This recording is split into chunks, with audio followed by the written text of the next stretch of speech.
Page 51, row, row, row your boat.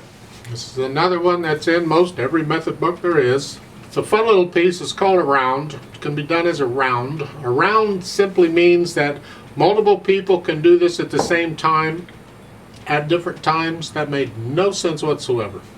Let me try again. Let's say you're going to do it at the beginning. Just the melody here.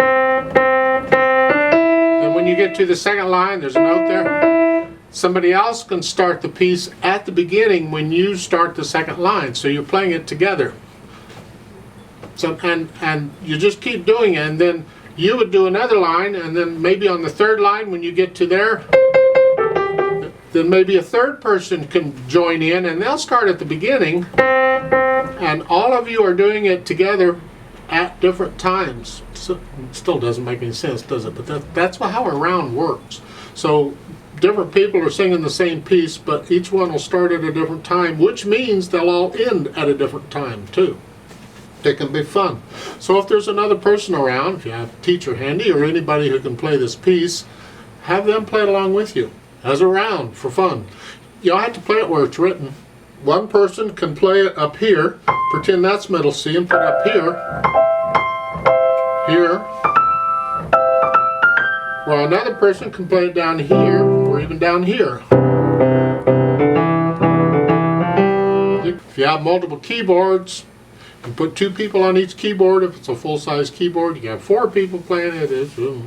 Other than that, I don't have a lot to say. It's 3/4 time. The melody, for the most part, is in the right hand, so bring out the right hand. The third line is the tricky one, and that's where it's all melody, but you see the first measure in the third line, the left hand has to cross over to play the C's, and then the right hand takes over after that.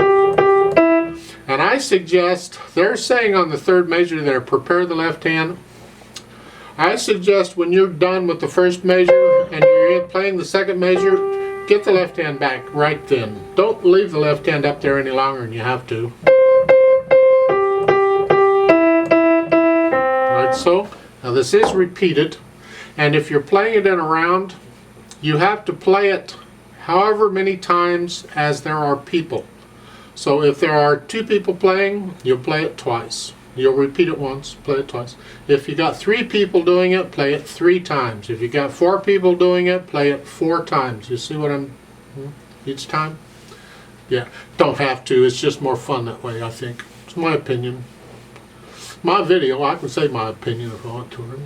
What you can do if you want to, for kicks and giggles, is during the play with me part, instead of playing it with me, play it as a round. Let me play the first line, play with me, get out on it. Then when I start the second line, you start the first line. It would sound better if you play it somewhere else on the keyboard, maybe up here an octave.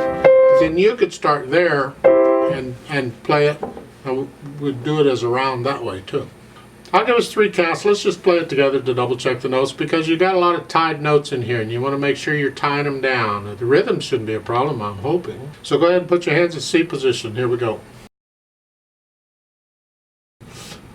1, ready, go.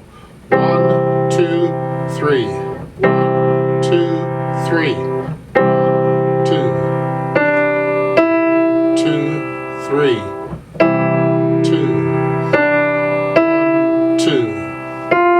1, 2, 3, try 2, 3.